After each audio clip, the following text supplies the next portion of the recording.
लागलंय. बघू इथे. दादा वहिनी, तुम्ही का वागताय असं? ज्या माणसानं तुमच्या मनाला झालेल्या जखमांचा कधीच विचार केलेला नाहीये, त्याच्यासाठी तुम्ही तुमच्या शरीराला जखमा करून घेताय. काय मिळतं तुम्हाला हे सगळं करून? काही काही प्रश्नांची उत्तर अशी सहज नाही देता येत राजू. पण एवढं सगळं करून ते व्रत अपूर्णच राहिलं ना, त्याचं काय?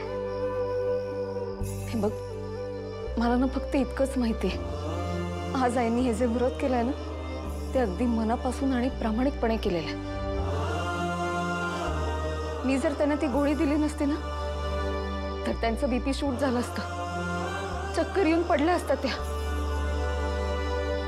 सूर्या, आज आपण आपापले मतभेद विसरून सगळेजण एकमेकांची काळजी घेतोय.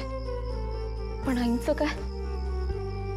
त्यांच्याजवळ तर कोणीच नाहीये रे. त्यांची काळजी कोण घेणार ह्याचा विचार केलास तू?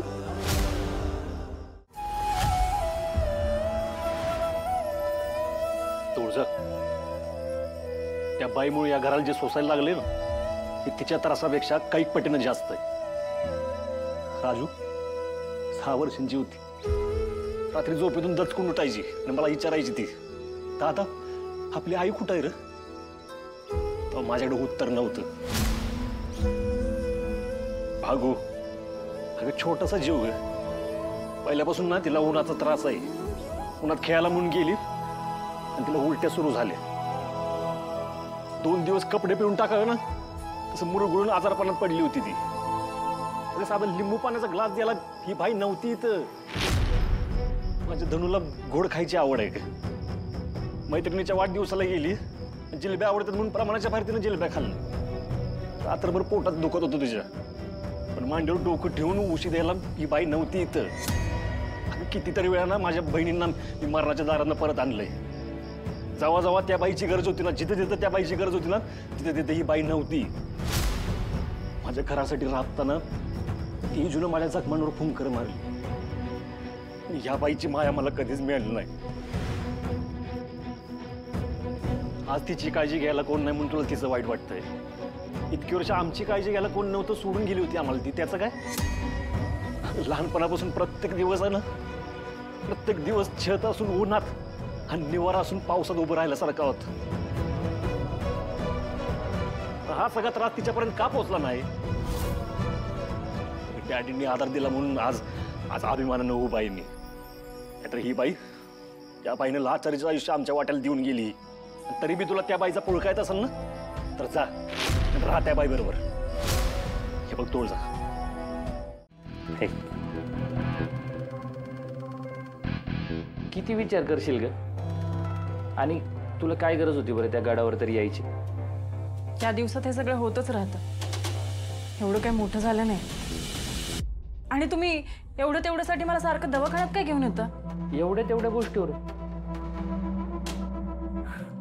निंबाळकरांचा वंशच तुझ्या पोटात वाढतो. घे पाणी घे.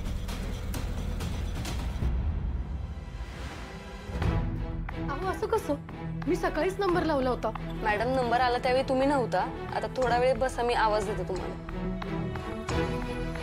हे इंजेक्शन आहे, बाहेरून घेऊन घ्या. बायको आलोच मी, जाऊ. हा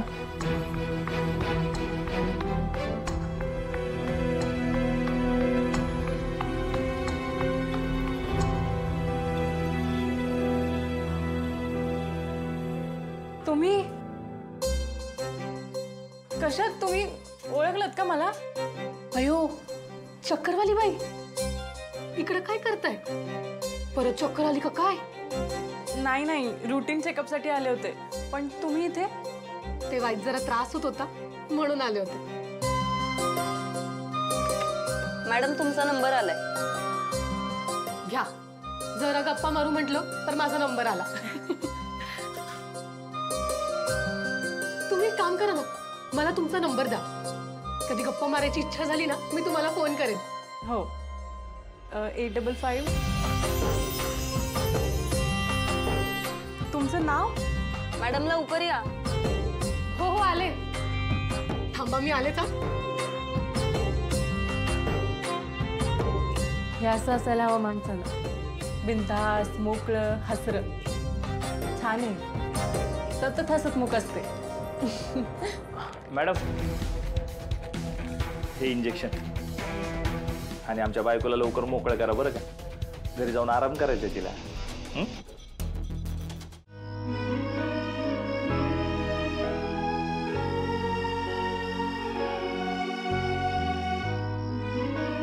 चला आता आत जाऊया. तुमचं हे घर तुमची वाट बघताय. थांब. या घरात पाऊल नाही ठेवायचं तू. सूर्य माझी आई माझ्या बालपणीच मेली माझ्यासाठी. चालते होत नाही. मी घरात नाही येऊ शकत. आई अहो असं काय करताय? सूर्य तुम्हाला घरात घेऊन येण्याची तुम्ही वाट बघत होते की नाही? अहो मग हा तो दिवस आलाय. अहो सूर्य स्वतः आलाय. तुम्हाला घरात चला म्हणतोय तरी तुम्ही नाही का म्हणताय आई? तो त्याच्या आईला नाही घेऊन आला. तो अशा एका बाईला घेऊन आलाय जिचं व्रत पूर्ण होण्यासाठी त्याची बायको दिवसभर झटत होती. या सगळ्यात मला माझ्यासाठी त्याच्या नजरेत फक्त रस्त्यावरच्या एखाद्या माणसासाठी दाखवावी तशी दया दिसते. आईसाठीची माया त्याच्या नजरेत दिसतच नाही मला. सूर्या, ज्या दिवशी तू जीवाच्या आकांतानं मला आई हाक मारशील त्या दिवशी मी आनंदानं घरात पाऊल ठेवत. तोपर्यंत मी घरात येणार नाही. आई थांबा.